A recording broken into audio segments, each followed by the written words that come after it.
Mark Ford had been awake since 4 in the morning, which meant he'd been awake since 3:50, staring at the ceiling and listening to the particular silence that still, after 2 years, felt wrong. The house made sounds at night, the refrigerator cycling, the oak tree near the bedroom window moving against the siding in a way that had always sounded, in the dark, like someone trying to get in. He used to wake his wife when the tree did that. She would groan and say, "It's just the tree, Mark," and then fall immediately back to sleep, and he would lie there feeling foolish and loved and eventually drift off himself. He woke at 4 now. There was no one to tell about the tree. At 4:17, he'd given up on sleep, moved quietly to the kitchen, and begun the careful work of assembling 3 lunches for 3 children who had extremely specific opinions about everything: the angle at which the crusts were removed, whether the juice boxes went on the left or the right of the main compartment, which sandwich bag color corresponded to which daughter. Julie's bag was always blue. Jane's was green. Jenny had gone through a phase of insisting on purple and had recently declared a unilateral return to blue, which created a diplomatic situation Mark had resolved by buying a mixed pack and saying nothing. By 5:15, the lunches were made, the backpacks were by the door, and 3 7-year-old girls were asleep in a pile in Jenny's bed in a configuration that had started, theoretically, as 3 separate girls in 3 separate beds, and had migrated at some point in the night into something resembling a single organism. Mark stood in the doorway and watched them breathe. He did this most mornings. He didn't call it grief, and he didn't call it anything else. He just stood there for a few minutes, in the amber glow of the nightlight, watching his daughters exist in the world, and then he went to take a shower because they had a 7:15 flight to catch, and grief, like everything else, had to be scheduled around logistics. The airport was the particular chaos of any regional terminal on an early weekday morning: rolling luggage and paper cups of coffee, and the low-level urgency of people who had done the math on their arrival time and were not pleased with the results. Mark moved through it with the practiced efficiency of someone who had learned to run 3 children through public spaces the way a river pilot learned to read currents. One hand on the cart, visual check left, visual check right. Names on his tongue ready to be spoken at a volume that meant business. Julie stayed close. She always did, her small hand occasionally finding the fabric of his jacket and holding without pulling, just touching. Jane was reading a book she'd brought in her backpack, walking with that particular 7-year-old confidence that does not register obstacles until the obstacle registers her. Mark steered her around a businessman's wheeled bag without interrupting her reading. Jenny was watching the departure boards with a focused attention that was, depending on your perspective, either impressive or slightly unsettling in a child her age. She had questions about the departure boards. She had questions about most things, asked them in a sequence that left little room for the previous answer to settle, and listened to each answer with an expression of such concentrated evaluation that it made Mark occasionally feel like he was being graded. The TSA line was long and moved the way TSA lines move, in increments too small to register as progress until suddenly you were at the front. Mark loaded everything onto the belt with the methodical rhythm of a man who had done this enough times to have a system. Shoes in the bin, jackets in the bin, backpacks separately, laptops out, liquids in the single quart bag he kept in the same outer pocket every time. His daughters moved through the protocol without being asked, which was either a sign of good parenting or a sign that they had absorbed the airport's anxiety and were responding to it. He chose to believe it was the former. He walked through the scanner. Nothing. He collected his shoes on the other side and was reaching for the bin with the girls' backpacks when the agent at the secondary station looked at a screen, looked at her colleague, and said something too quiet to hear. Mark did not notice. He was helping Julie with her shoe. He noticed when the second agent materialized at his elbow. Not aggressive, not alarmed. That particular variety of calm that is trained into people who need to de-escalate situations before the person being de-escalated understands there is a situation. "Sir, could you come with me for a moment? Just a secondary screening. It won't take long." Mark looked up. Both agents.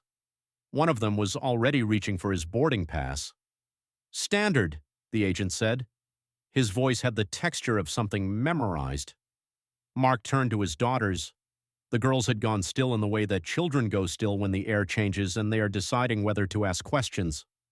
"Stay here," he said. "Right here. Don't move." Julie's hand found his sleeve.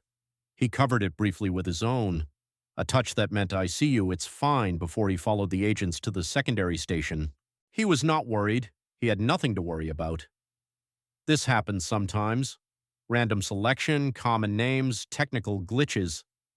His friend Daniel had been flagged at O'Hare 3 separate times, and he'd never been so much as questioned seriously. Mark submitted to the secondary screening with the cooperative patience of a man who needed to get his children to the gate and understood that the fastest route through bureaucracy was compliance. He answered questions. He provided his identification a second time. He watched the agents exchange another quiet something and felt for the first time the first thread of something that was not quite worry but lived in the same neighborhood. A supervisor appeared. Too quickly, he thought, and then thought that he was being paranoid, and then the supervisor looked at a screen and a radio crackled in a way that suggested the radio had something to say, and a phone somewhere buzzed. The supervisor's expression did not change, and that, Mark realized, was the tell.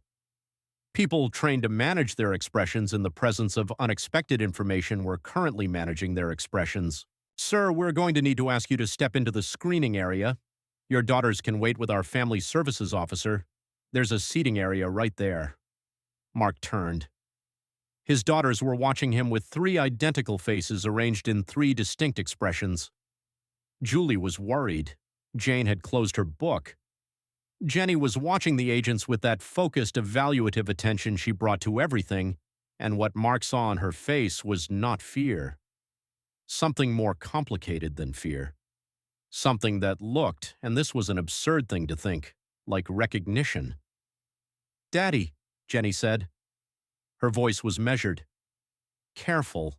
He is not a threat. He's their father." She wasn't talking to the agents. She was talking to her sisters, and the word threat was not a word a 7-year-old produced organically, and Mark filed this away in the part of his mind that was still processing inputs while the louder part managed the logistics of being separated from his children in an airport by federal agents who were being extremely polite about something they were not explaining. He went with the supervisor. He had no good alternative. The screening area was a room off the main corridor, institutional and beige, with a table and 2 chairs and a camera in the corner, and a window of frosted glass through which light but not visibility passed. A woman in a jacket with no insignia sat on the other side of the table. She did not introduce herself. She didn't offer small talk. She placed a folder on the table and looked at Mark with the expression of someone who has driven a long way and arrived at a place they're not certain about. "Please take a seat, Mr. Ford. I have some questions about your travel today." And then, behind the frosted glass, he saw the shapes of his daughters, 3 small silhouettes pressing close to each other in the family services area beyond the door. He saw the shapes huddled together, saw them lean in. He heard or thought he heard something through the glass and the institutional wall between them. A single word spoken softly, the way children speak when they are certain of something and not yet sure how loud they are allowed to be certain. "Pretend."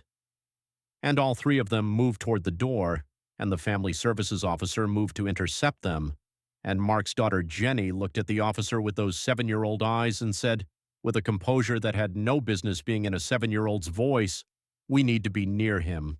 That's the protocol." 500 miles north and slightly east of where Mark Ford sat in a beige room answering questions he did not understand, a radar operator at an air defense facility pushed back from her console and said to her supervisor, in the flat effect of someone trained to report data without editorializing, "I've got a contact, bearing 270, altitude 18,000, squawk code not registering in the system." And the supervisor leaned over her console and did not say anything for 3 seconds, and then reached for a different phone. Mark Ford was a contractor. He built things, project management software for mid-sized construction firms, the kind of work that required precision and patience and the ability to hold multiple complex systems in your head simultaneously and track where they intersected. He had been good at it before his wife died, and he was good at it still, in the way that your hands remember things your mind has stopped paying attention to. He had met his wife at a professional conference 12 years ago. She'd been presenting on systems architecture in classified environments, which meant she spoke in the careful language of someone who has agreed to describe a shape without revealing what the shape is. He had found this maddening and fascinating and had introduced himself at the reception afterward with more confidence than he felt. She had looked at him for a long moment with eyes that were doing the same quiet calculating thing he'd later learn was simply how she looked at everything and said, "You actually listened to the presentation. Most people don't." He had married her 18 months later in a small ceremony with too much food and not enough chairs, and they had been the kind of married that doesn't produce good stories because good stories require conflict, and they were, constitutionally, better at solving problems than creating them. She had died 14 months ago. Cardiac event, the doctors said, which was the clinical container they put around a thing that happened too fast and made no sense, and left Mark standing in a hallway of a hospital at 2 in the morning with 3 6-year-olds asleep in the family waiting room and the specific feeling of a man who had just learned that the architecture of his life was not as load-bearing as he'd believed.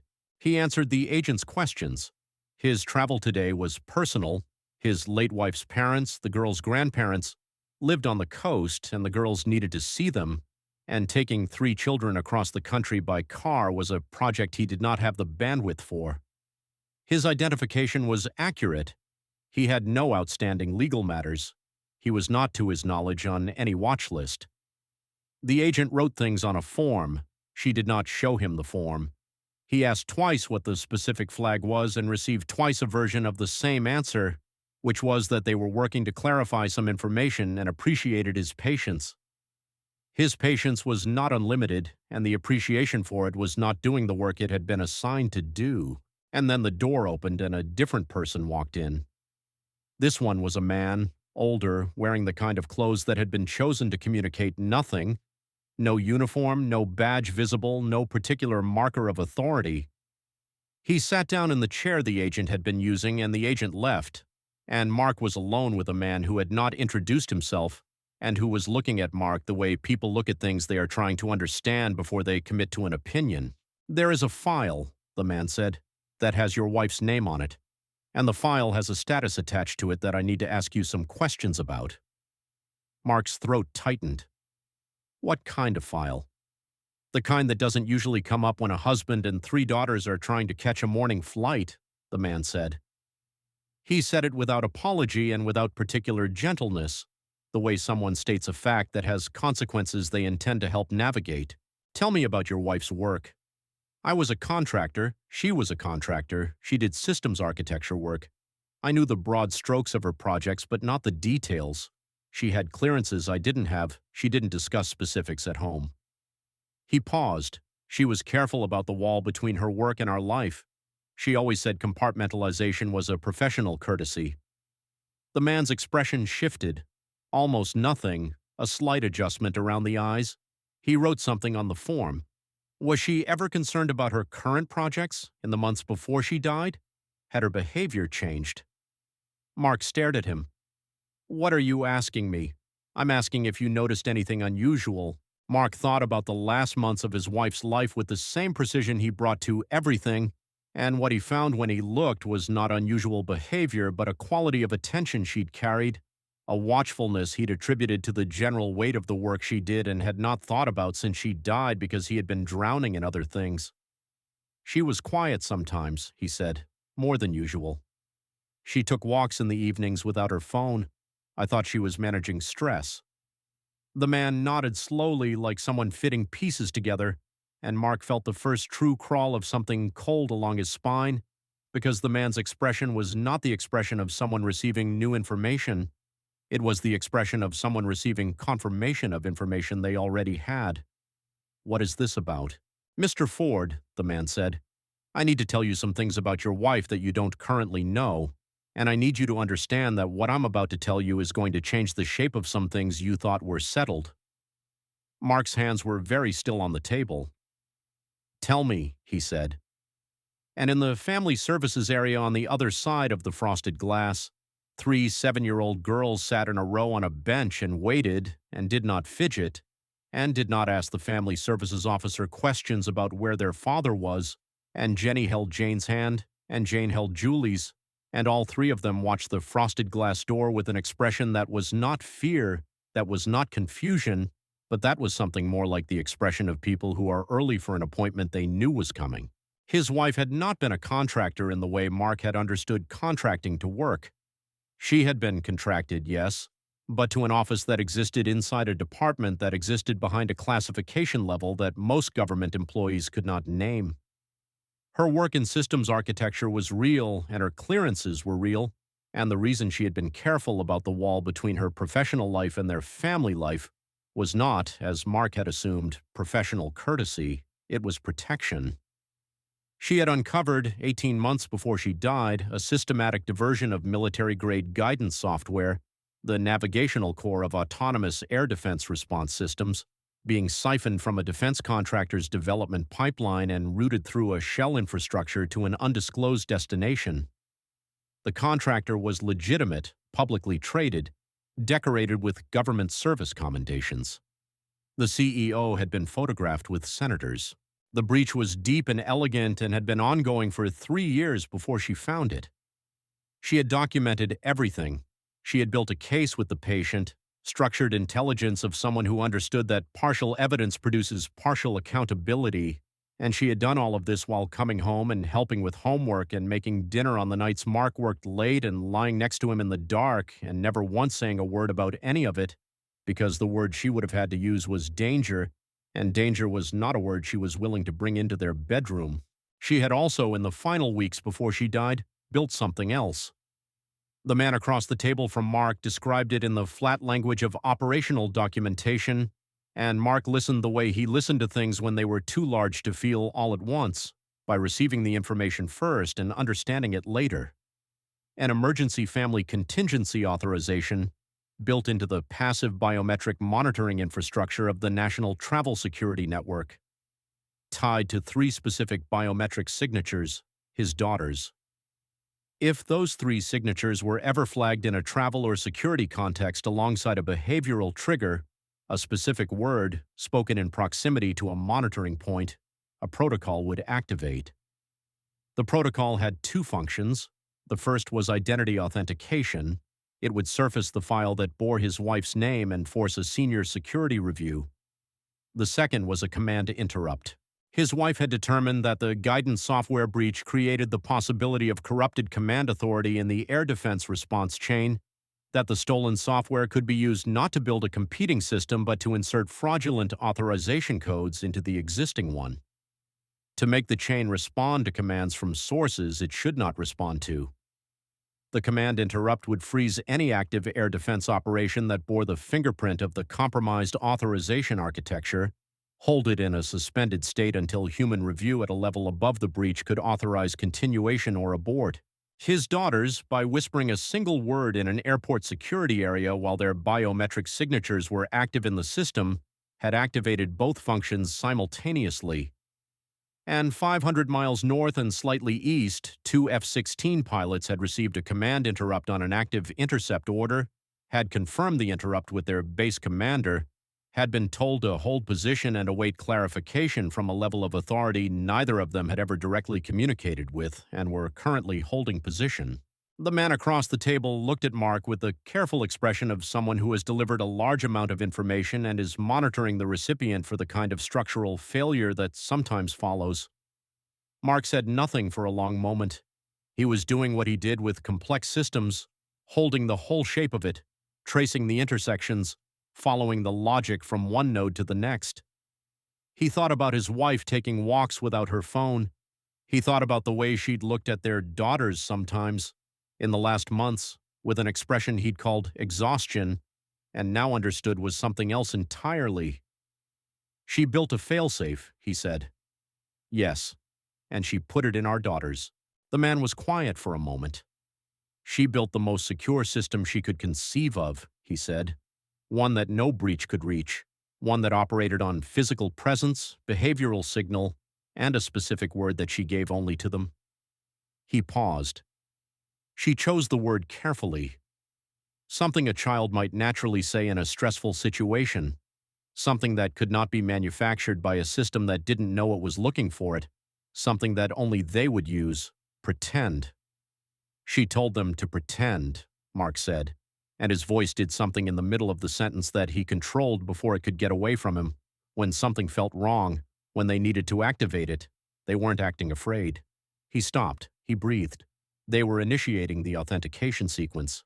Yes. The man's voice had lost some of its operational flatness.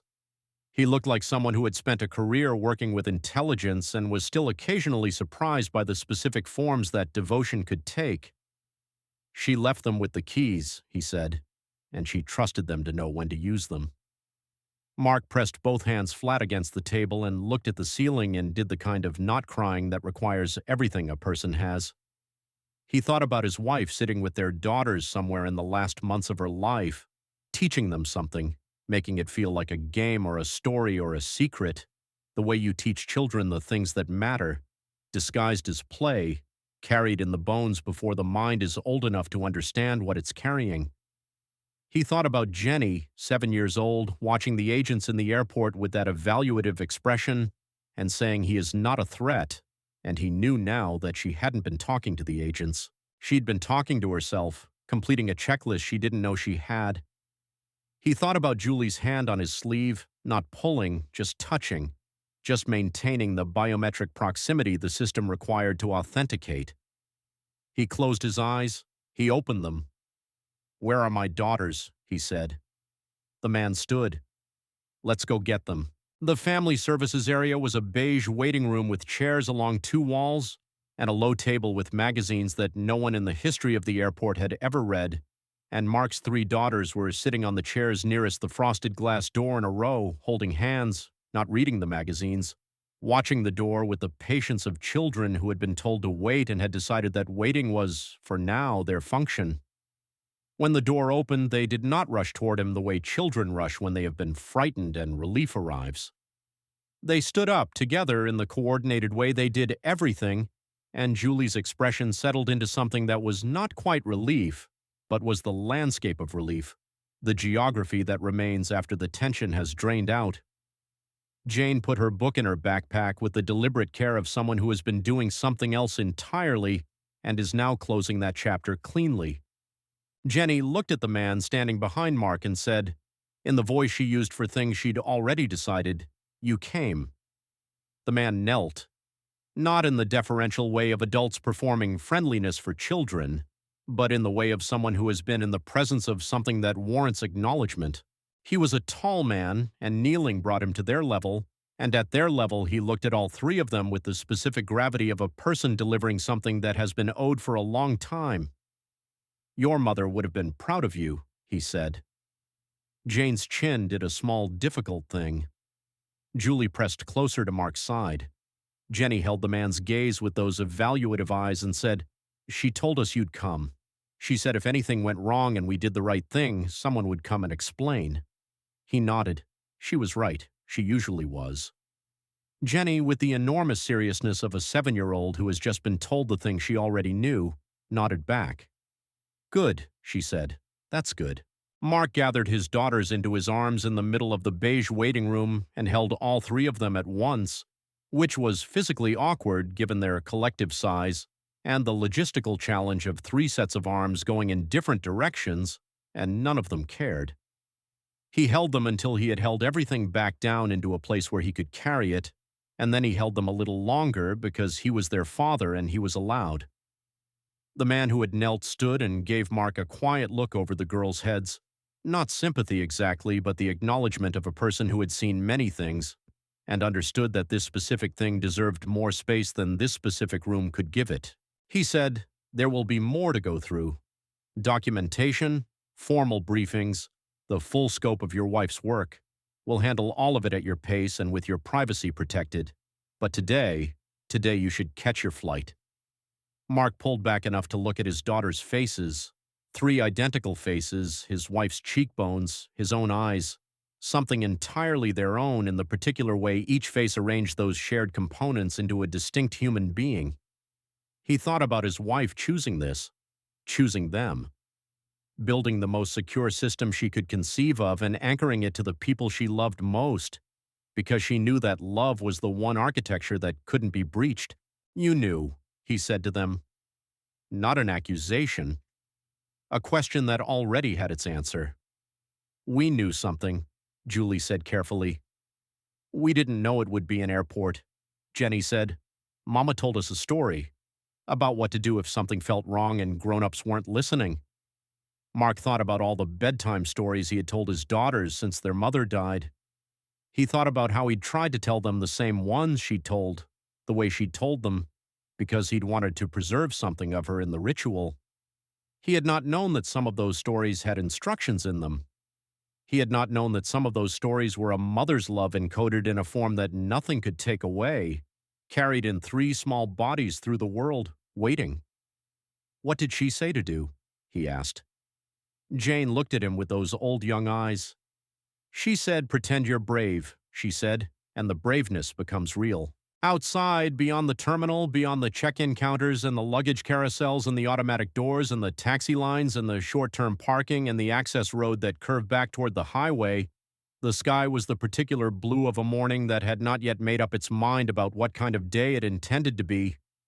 And in that sky, 2 aircraft that had held their position, that had waited in the suspended moment between a command and its execution while the architecture of authority was reviewed and confirmed, and the fingerprint of the breach was traced back to its source, and the sealed investigation that had already been building around a CEO in a glass office was tightened by exactly the margin it needed, turned back toward their base in a long banking arc that caught the morning light and threw it across the observation deck of the terminal in 2 bright sweeping lines.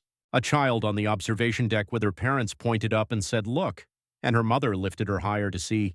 Inside, Mark Ford signed the last of the immediate documentation and accepted the man's card and shook his hand, and did not yet know all the things he would learn in the weeks that followed.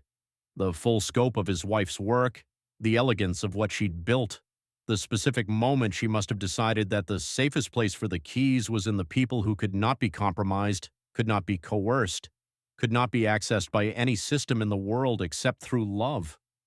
He gathered the girls' backpacks. He found 3 juice boxes in his carry-on, blue and green and blue, and distributed them without ceremony. He looked at the departure board. Their gate had been held. Of course it had. He led his daughters through the terminal the way he always did, one hand on the cart, visual check left, visual check right. Julie's hand found his jacket. Jane opened her book. Jenny watched the departure board with those focused, evaluative eyes, and then looked up at him, and Mark looked back at her, at this small person who carried her mother's architecture and her father's patience, and something entirely her own that was still becoming what it was going to be. He thought about his wife in the morning dark, sitting with them somewhere in those last months, teaching them a story that was also a key. He thought about the specific quality of devotion required to do that, to know that you might not be there, and to make sure that everything they needed was in them before you went. He wasn't a soldier. He wasn't intelligence. He was a contractor who built project management software and made 3 lunches every morning with juice boxes in the correct colors, and he had been married to someone extraordinary without fully understanding the scale of what extraordinary meant. And now he understood, and the understanding was enormous and quiet, and would take a long time to move through. But right now his daughters needed to get to their grandparents. Right now there was a gate and a flight, and 3 small people who had done something today that they were too young to fully understand, and old enough to have done exactly right. He looked at Jenny. "Ready?" She looked at the departure board one more time with that particular focus, then at him. She nodded. "Yes," she said. "Mama said being ready isn't about not being scared, it's about going anyway." Mark Ford picked up the cart and led his daughters toward the gate, through the particular morning chaos of an airport that had resumed its ordinary life around an extraordinary hour that most of the people in it would never know had happened, and behind them, through the terminal windows, the 2 F-16s were already gone, back to base, back to routine, the sky empty and blue and entirely itself again. And somewhere in the architecture of the systems that ran beneath the ordinary world, a file rested in a state of resolved, and a protocol stood down, and an emergency contingency authorization that a woman had built in the last months of her life returned to its dormant state, its single activation complete, its purpose fulfilled. the way any good system rests when it has done exactly what it was designed to do. He had never been flagged as a threat. He had been flagged as protected, and the woman who had protected him was gone, and he would carry that for the rest of his life. But she had also left him this 3 daughters who knew how to be brave, who knew that braveness becomes real when you act like it's already true, who had sat in a row in a beige airport waiting room holding hands and waiting for the moment they'd been trusted with and had not flinched. That was the thing she'd left him, not grief, not absence, not the long quiet of a house where the tree still scrapes the siding in the dark and there is no one to tell about it. She had left him 3 people who carried her best self in them, and she had trusted him to carry them, and he was going to do exactly that.